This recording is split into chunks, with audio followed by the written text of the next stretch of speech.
Let me ask you something. Have you ever found a song and just couldn't stop playing it? Like you put it on once, then again, and before you know it, it's been 3 hours and you've listened to the same 4 minutes 47 times in a row. And the crazy part, it still hits the same way it did the first time. Your friends are looking at you like you've lost your mind. Your family is tired of hearing it through the walls. But you don't care. You just press replay one more time. So what is actually happening inside your brain when you do that? Is it normal? Is it healthy? Or is there something deeper going on that most people never talk about?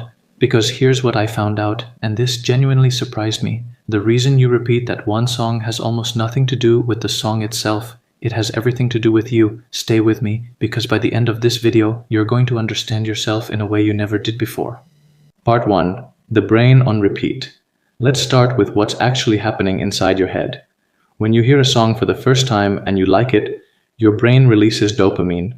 That's the feel-good chemical.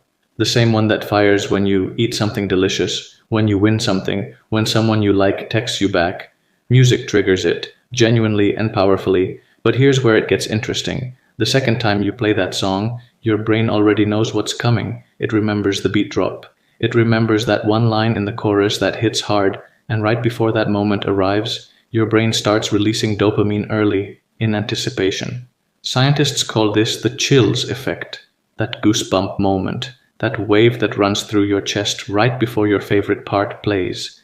And every single time you replay that song, your brain is basically chasing that feeling again and again, so you're not being weird, you're not being obsessive, you are literally experiencing a dopamine loop. And your brain loves it. There's actually a name for songs that get stuck in your head and make you want to repeat them. Researchers call them earworms. And studies show that songs with a slightly unexpected twist, a note that surprises you, a rhythm change you didn't see coming, are the most powerful earworms of all. Your brain gets hooked trying to fully process the song. And the only way to process it? Play it again. Part 2. The emotional reason nobody talks about. Now here's the part that most people never think about. You don't repeat a song just because it sounds good, you repeat it because of how it makes you feel. Think about it. When do you actually go into full repeat mode with a song? It's usually not on a random Tuesday afternoon when everything is fine. It's when you just went through a breakup, when you're stressed about something you can't control, when you feel lonely at 2 a.m., when something big just happened in your life, good or bad, and you can't quite put it into words. That song becomes your emotional translator. It's saying everything you feel but can't express. Every replay is your brain returning to that feeling and saying, yes, this, exactly this. Psychologists call this music as emotional regulation. We use music the same way we use journaling or talking to a friend or going for a run. It helps us process what's going on inside us. And here's something even more powerful. When you're going through something painful, repeating a sad song actually helps you heal faster. I know that sounds backwards, but research from the University of Michigan found that people who listened to sad music when they were sad reported feeling better afterward, not worse, because the music validated their emotion. It told them, what you're feeling is real. You're not alone in this. So the next time someone tells you to stop listening to that sad song on repeat, you can tell them your brain is literally doing therapy. Part 3. The identity connection. Here's something even deeper. The songs you repeat say something about who you are, not just what you're feeling in the moment, but your actual identity. There's a concept in psychology called musical identity, the idea that the music we connect with most deeply reflects our values, our personality, our sense of self.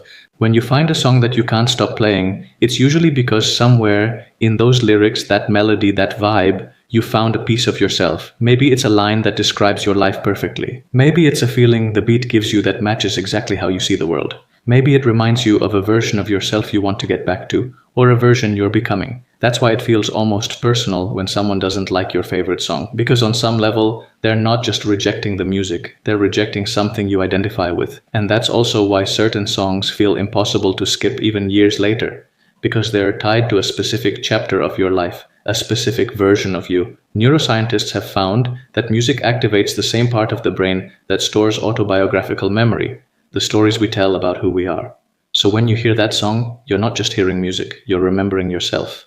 Part 4. The control factor. There's one more reason people repeat songs that I think is the most underrated of all. Control. Life is unpredictable. Things happen that you didn't plan for. People disappoint you. Situations go sideways. And most of the time, you can't do anything about it. But that song, you control exactly how many times it plays. You know every word, you know every beat, you know exactly how it's going to make you feel before you even press play. In a world that feels chaotic, that song is yours. Completely predictable, completely safe. Psychologists call this comfort through familiarity. And it's the same reason people rewatch their favorite movies, reread their favorite books, go back to the same restaurant and order the same meal. When anxiety is high, your brain craves the familiar, because familiar means safe, and safe feels good. So if you've been going through a stressful period lately and suddenly you're replaying the same song 50 times a day, your brain isn't broken, it's coping. It's using the tools it has to bring you back to a stable emotional state. That's actually pretty incredible when you think about it. Part 5. When does it become too much? Okay, now I want to be honest with you about the other side, because while all of this is normal and healthy, there is a point where it can tip. If you find yourself only able to feel okay when that song is playing, if you're using it to completely avoid dealing with something instead of processing it, if the repeat listening is happening alongside shutting people out, not sleeping, not eating properly, then it's worth paying attention to. Music is a beautiful coping tool, but it works best alongside other things. Talking to someone you trust, moving your body, giving yourself time to actually sit with the emotion without any background noise. Think of the song as a bridge. It helps you get from pain to processing, but at some point, you have to walk across the bridge, not just stand on it. The healthiest version of this looks like you repeat the song, you feel the emotion, you let it move through you, and eventually you naturally start reaching for other songs. You don't force it, it just happens when you've processed what you needed to process. And you'll know when that moment comes, because the song will still be good, but it won't feel urgent anymore. So the next time you catch yourself on your 14th replay of the same song, don't judge yourself. Your brain is chasing a dopamine loop it loves. Your emotions are trying to process something real. Your identity is connecting to something that feels like you.